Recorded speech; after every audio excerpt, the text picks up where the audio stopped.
Parce que c'est bien d'avoir, alors je vous ai dit, 10 puissance 25 modèles. Bon, bah, même si vous avez le dernier i7 avec 24 Go de RAM, etc., ça va être dur quand même. 10 puissance 25, c'est largement plus que la capacité de votre disque dur.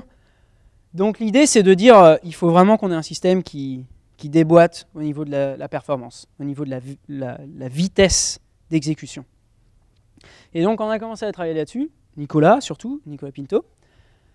Voilà le golden standard de l'académique. C'est-à-dire que les gens qui bossent, la plupart des gens qui bossent en computer vision, ils bossent avec MATLAB et éventuellement des extensions C, écrites en C, mais en gros, ils bossent avec MATLAB sur un Q, là c'était un Q9450, bon, un Intel, un CPU Intel, top of the shelf, bien. Ok, bon, bah, c'est bien. Disons que ça, c'est la performance, 0,3 gigaflop. Donc, flop, c'est le floating point operation per second, donc le nombre d'opérations par seconde. En gros, ça réfléchit assez bien la vitesse du processeur, mais pas que ça. Il y a plein de tricks qu'on peut faire. Et donc, ça, c'est l'implémentation standard. Donc, si on travaille bien, on peut utiliser du SSE, etc. Je ne vais pas rentrer dans les détails, mais en gros, on peut pipeliner le calcul de sorte que quand vous faites, au lieu de faire une addition-multiplication avec votre CPU, vous en faites 4 à la fois. Ça, c'est ce que le SSE fait, par exemple. Donc, ça demande plus de travail quand même. Ça demande plus de travail, c'est du code en C pur, et ça demande une certaine connaissance. Mais vous voyez qu'on passe quand même de 0,3 à 9, ce qui est quand même impressionnant. Enfin, je veux dire, là, c'est même pas 1, donc là, c'est quand même un facteur 30. Enfin, c'est impressionnant, quoi. On va 30 fois plus vite. C'est bien. Maintenant, si on prend les premières cartes graphiques qui existaient en 2006, ça fait longtemps, à l'échelle de l'industrie de la microélectronique, c'est la préhistoire, 2006. Et donc, là, on arrive à 68. Bon, alors là, déjà, il n'y a plus de compétition, là. Là, les gars, s'ils bossent là-dessus et que nous, on bosse là-dessus, je crois qu'on ne va pas faire le même genre de science. On ne va pas en faire autant. Ils ne vont pas en faire autant. Et donc, l'idée, c'est de dire, ok, est-ce qu'on peut faire mieux? Ouais, on peut utiliser une PlayStation. On peut utiliser une PlayStation et bien pousser le machin, parce qu'une PlayStation, je ne sais pas si vous savez, mais c'est un stream processeur IBM, donc c'est 8 cœurs, en fait. À l'époque, déjà en 2007, c'était un 8 cœurs, avec un microcontrôleur, vraiment très, si vous voulez, c'est la puce de base qui est utilisée dans tous les supercalculateurs d'IBM. Donc ça déboîte. Mais évidemment, ensuite, on s'est intéressé plus aux GPU. Donc les GPU, peut-être vous avez entendu parler, depuis 2007-2008, ça commence à vraiment être hot comme domaine. C'est-à-dire utiliser les cartes graphiques que vous utilisez pour jouer pour Crysis, par exemple, ou Medal of Honor, bah vous pouvez aussi faire de l'algèbre linéaire dessus. Et vous pouvez faire de l'algèbre linéaire, mais super rapidement, quoi, parce que là, du coup, là, on change d'échelle. Là. Donc là, on arrive à un facteur 1000. Donc là, évidemment, on va 3000 fois plus vite qu'eux. Donc là, ce qu'on fait nous en 2 semaines, eux, il leur faudrait 2 ans pour le faire.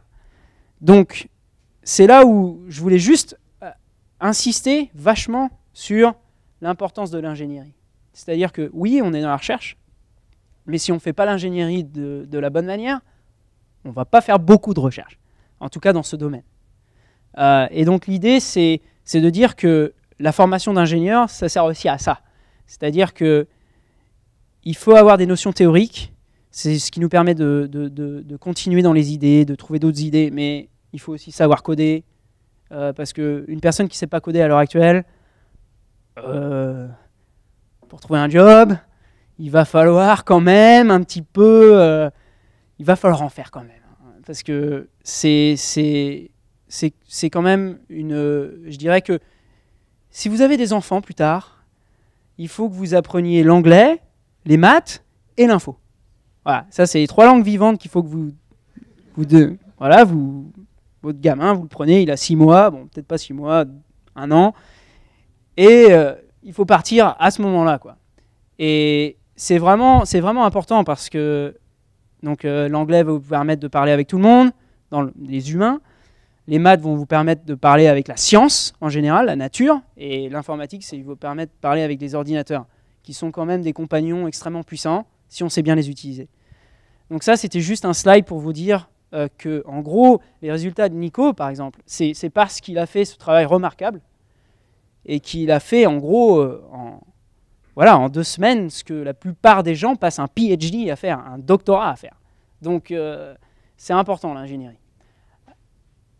Et pour vous donner une idée de ce que ça donne, je ne sais pas si on va voir le son, mais en gros... En train de construire le Honey Badger. Ouais, donc là, en gros, ça c'est là où on a une petite cave à nous, au Roland, à Harvard, avec Nico. Donc ça c'est Nico, ça c'est moi.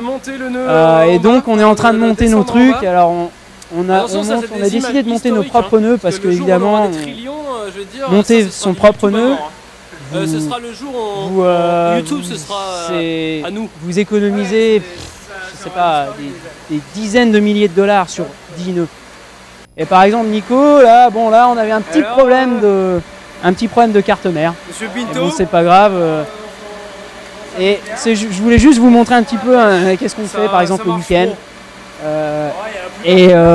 C'est sympa. Ouais, on se sent bien la gueule. Donc vous voyez, nos nœuds ils sont bien beaux. Ils sont tout jolis. Voilà, là-dedans il y a 4 ou 8 GPU là-dedans.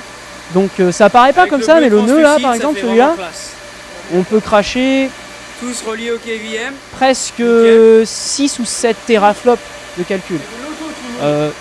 6 teraflops, allez, c'est 5 racks de serveurs Intel que vous achetez. Donc là, vous en avez pour 200 000 $. Or là, vous en avez pour 5 000, 10 000.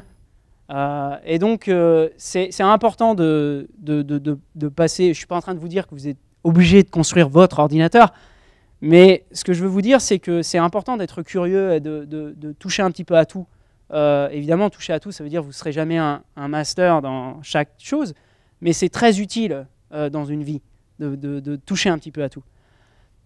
Et je voulais mettre une vision un peu plus humaine sur la science.